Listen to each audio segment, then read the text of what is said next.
Saludos y lindo día. Bienvenidos al canal. Hoy te invito a compartir y suscribirte. No olvides hacerlo marcando la campanita.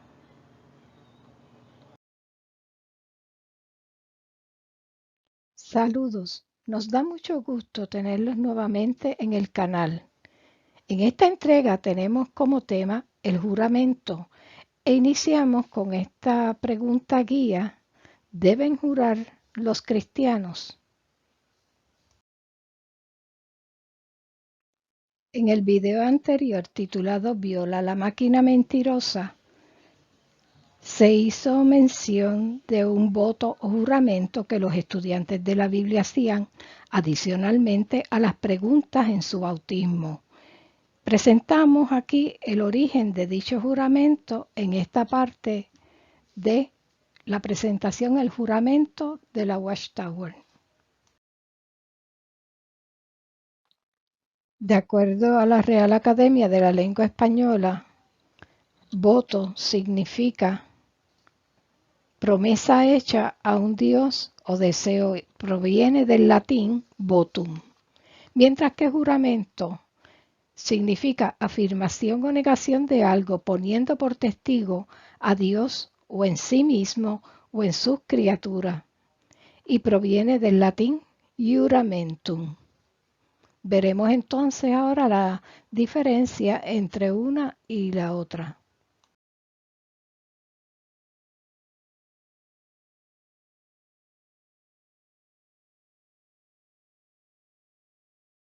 La fuente encyclopedia.com en voto y juramento expone que hay una diferencia clara entre un juramento y un voto. Un voto es simplemente una promesa personal, mientras que un juramento es una promesa hecha ante alguna autoridad institucional. Los juramentos sirven como garantías objetivas de lo prometido. Jurando decir la verdad, uno garantiza que lo que uno dice es verdad.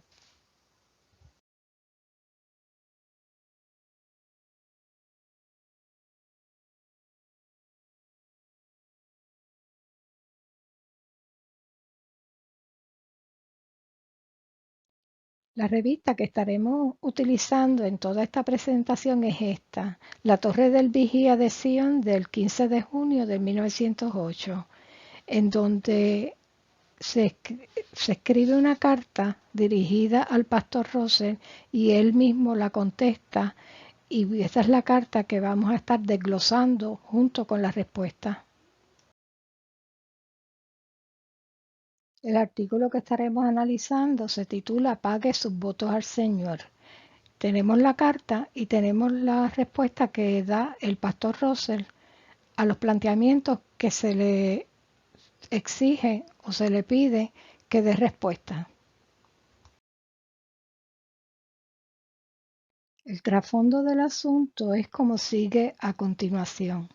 En 1908, un caballero llamado Horace Hollister escribió al pastor Charles D. Russell expresando su preocupación tocante a las muestras de afecto que exhibían personas de diferentes sexos en la iglesia, o sea, en la congregación.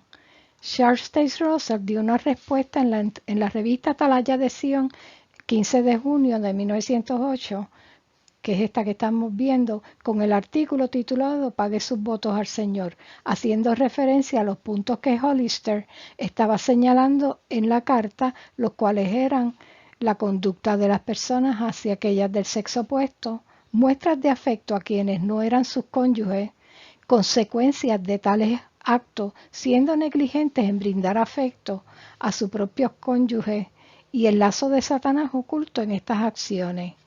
Y como vemos aquí, este es el recuadro donde se hace hincapié en esos aspectos que están aquí mencionados.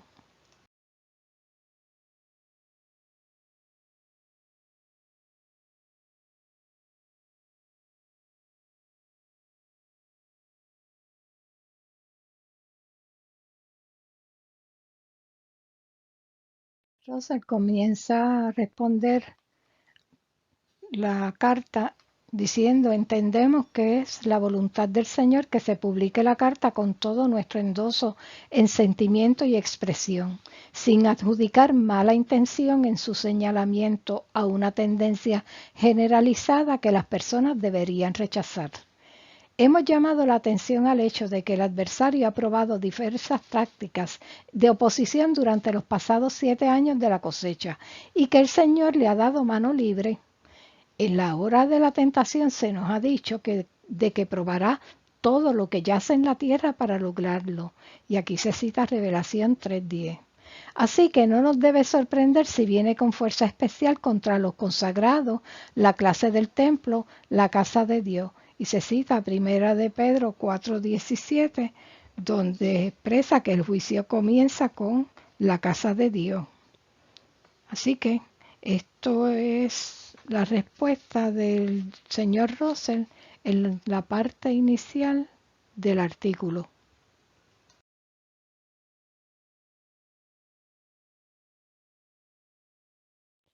En el subtema Tentaciones de direcciones opuestas, que es este recuadro amarillo que vemos aquí, el pastor Russell continúa con sus expresiones indicando que al estimar los consagrados que muchas de las cosas son de índole de oposición, se reconoce el perfecto amor como la marca distintiva alcanzada y preservada.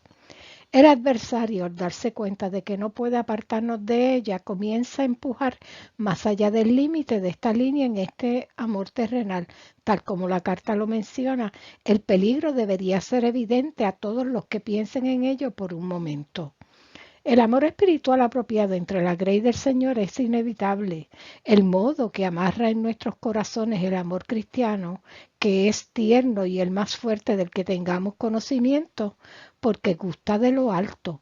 En el amor está la confianza y los motivos de integridad entre todos, y sin tener resquicio en su motivo puede traspasar las barreras de reserva en la sociedad, las cuales han sido establecidas como necesarias en el mundo.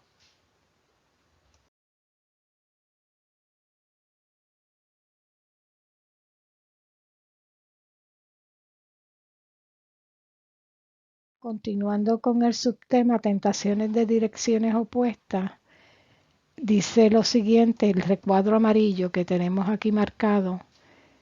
No estamos diciendo que el pueblo del Señor tenga estándares morales inferiores a los que tiene el mundo, sino que al tener mayores ideales han encontrado una nueva confianza los unos con los otros, no en la carne sino en el espíritu, por lo cual olvidando que estamos en la carne, son más propensos a ser emboscados por el adversario en esa misma línea.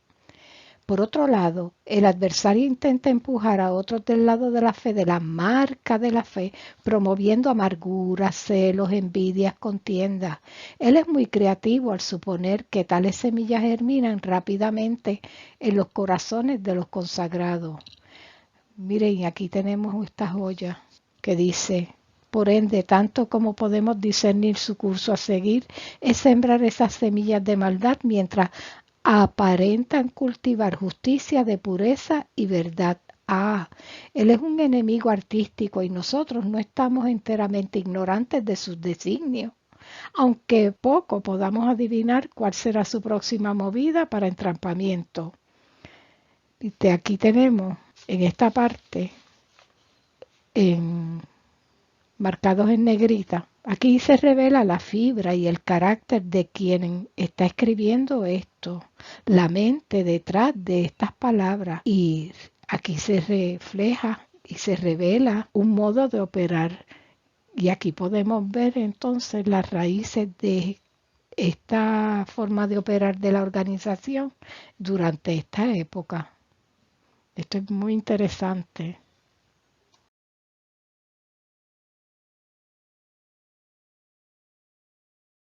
Continuando con el subtema Tentaciones de direcciones opuestas, dice aquí: el hermano Hollister en su carta previamente citada indica que estuvo tentado a conjeturar mal sobre aquellos cuya conducta él desaprueba, pero salió victorioso del lazo de juzgar a otros e imputarle mala intención o motivos impuros.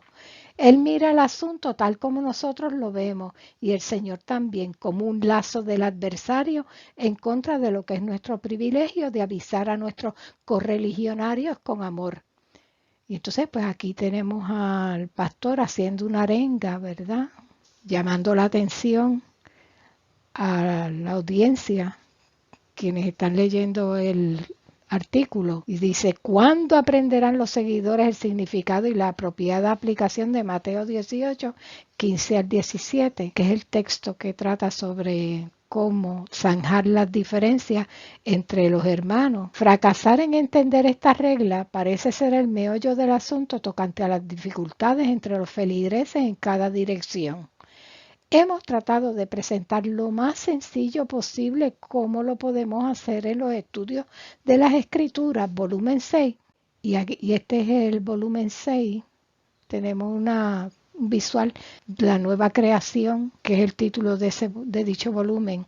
Y aún así nos sorprendemos ante el error craso en esta línea por algunos de los más avanzados miembros del Cristo.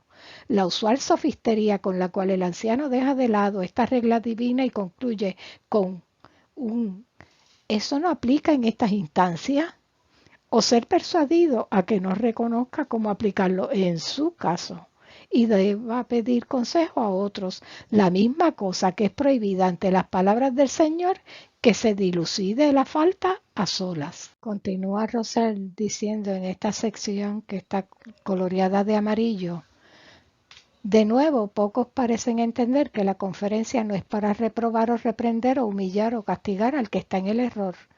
Todo lo que sea para atender para el Señor juzgará a su pueblo.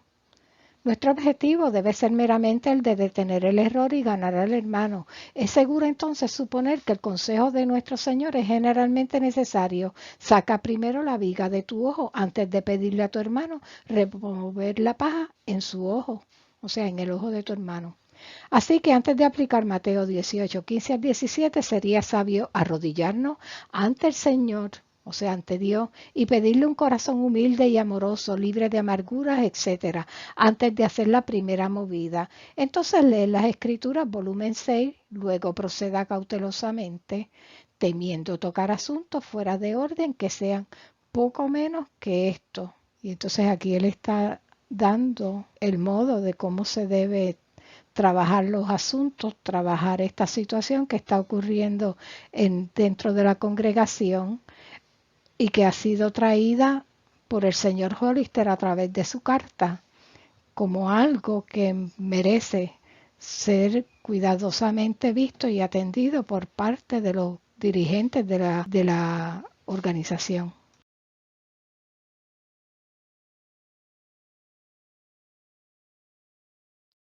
Vemos aquí los estudios de las Escrituras y el volumen 6, que es la nueva creación, el libro señalado por Russell como que deben estar los estudiantes de la Biblia leyendo para trabajar la situación, porque en dicho libro toca unas áreas respecto al modo de comportarse la Grey.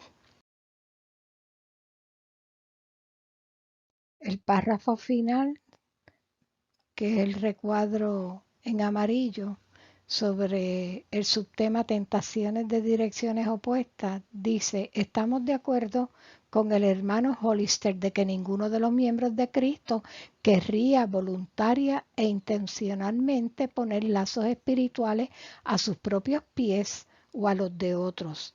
Concordamos que el peligro yace en las buenas intenciones y sobreconfianza en el control de la carne, olvidando la astucia del adversario, sin estar ignorantes de sus designios. Al mismo tiempo a que se insta que no haya ninguna suposición malvada, también estimulamos a las palabras del Señor.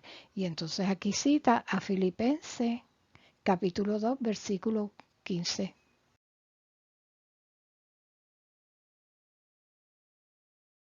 Pero supongamos que tenemos confianza en nuestro autodominio e inmunidad a la tentación.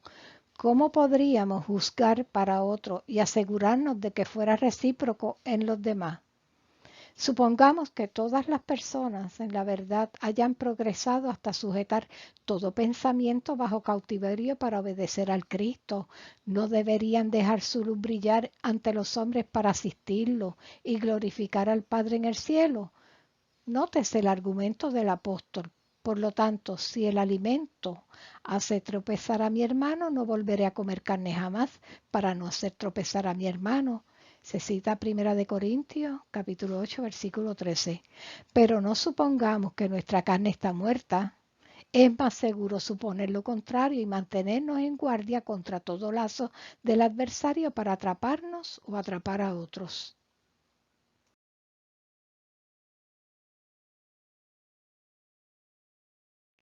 En el subtema cumplir tus votos, juramentos a Dios, el artículo expresa reconociendo que por causa de que son representantes prominentes de la verdad, el adversario tenderá lazos especiales a los pies de los peregrinos. El editor envió el pasado mes de marzo a todos los envueltos en el servicio continuo u ocasional del peregrinaje bajo los auspicios de la sociedad, incluyendo la Hermandad del Hogar Bíblico, la siguiente carta que se explica ella sola. En el subtema cumplir tus votos, juramentos a Dios, en el recuadro amarillo, el primer recuadro que está en la parte superior, aquí estamos viendo ya cómo se delinea la intención, una intención que ha estado oculta a través de la lectura del párrafo, pero ahora se advierte su presencia y como he dicho anteriormente en otras presentaciones, pues no creo en las casualidades, esto es demasiada casualidad hacia dónde se está dirigiendo el asunto. Y el párrafo dice, sin arrojar sombra a alguno de ustedes, simplemente diciendo a la luz de los hechos de que estamos en el día inicuo mencionado por el apóstol, de que debemos tener la seguridad de que el adversario está más que alerta para dañar la causa de la verdad y a sus sirvientes. Estamos proponiendo a todos los miembros del rebaño a quienes nos dirigimos de que cada uno se consagre al Señor con un voto, lo cual creemos que será provechoso y en alguna medida de protección a los intereses que hemos comprometido en nuestras vidas a servir. Estaremos encantados de escuchar a cada uno de que recibe esta carta si debe tomar el voto en el nombre y en la fuerza del Señor. Además, el hecho de que hayamos hecho tal voto puede resultar útil para los demás, no solo aquellos en el servicio de peregrinos, sino fuera de él. Sí, entre todo el pueblo del Señor con el que estamos en contacto, no por declaración pública, sino donde quiera que parezca sabio y apropiado para un ente privado.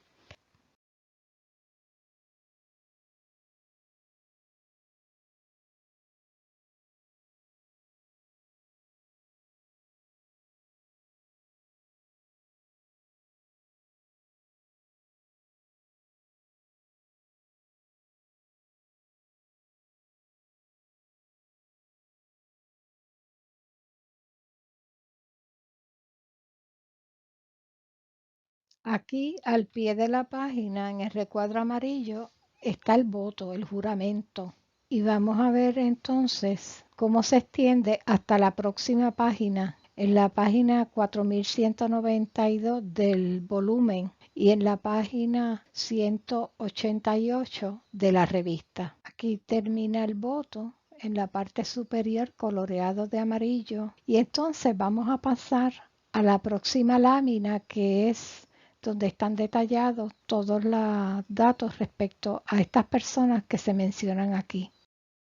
Como podemos ver en el recuadro amarillo en la parte superior, se menciona quienes respondieron favorablemente, o sea, de forma pública al voto. Y entre todas estas personas indicadas aquí, que son personas de alto rango dentro de la organización, pues subrayado podemos ver que Joseph Franklin Rutherford tomó el voto y está atestiguando públicamente a través de la revista, igual que todas estas personas, que ellos tomaron dicho voto y al hacer esto de esta forma están haciéndolo público. Por lo tanto, están diciendo que hicieron el juramento. Y en la parte inferior tenemos entonces la introducción de las cartas de apoyo que se recibieron respecto a hacer el voto y entonces personas encomiando y alabando las virtudes de hacer dicho juramento entre los miembros de las congregaciones e instando a que todo, en general, todo miembro de la congregación llevara a cabo el juramento, que vamos a ver posteriormente, poco más adelante, vamos a ver el dicho juramento completo. Tenemos aquí la justificación de por qué hacer el voto y es utilizando alguna experiencia que sucedió en una iglesia y la organización pues utiliza esta experiencia para justificar ahora que se haga el voto. Y dice así, el artículo muestra publicidad favorable para hacer el juramento. El párrafo dice, lo anterior está todavía en redacción, pero apretamos espacio para insertar algo de un espíritu bastante contrario que acaba de ser tomado de Women's Daily, Diario de la Mujer, y dice de la siguiente manera, hay una iglesia en Chicago que tiene un hombre sabio encargado de sus asuntos. Insiste en tener una sala de cortejo disponible para los jóvenes, con esquinas acogedoras, pantallas, chaperones y lámparas que se pueden apagar. Dice que el noviazgo es esencial para la felicidad y que es providencia de la iglesia al ser todo lo posible para favorecer la felicidad de sus miembros. Ahora la sugerencia viene a nosotros. ¿Por qué no proponer el voto anteriormente esbozado a todos los hermanos queridos y uno correspondiente para todas las queridas hermanas? ¿No salvaguardaría a muchos durante los días de juicio especial que podemos esperar? Si es bueno para peregrinos, colportores, ancianos, ¿por qué no aplicarlo en su vida? Y vemos aquí en plena función donde tenemos una falacia anecdótica. Una falacia anecdótica es cuando se utiliza una experiencia personal o un ejemplo aislado como una prueba y ellos utilizan esta falacia anecdótica de esta iglesia que estaba llevando a cabo unos procedimientos en beneficio de sus miembros como método o medio de justificación para ellos entonces inducir a la congregación a aceptar el juramento que se está promoviendo en este artículo, en esta revista.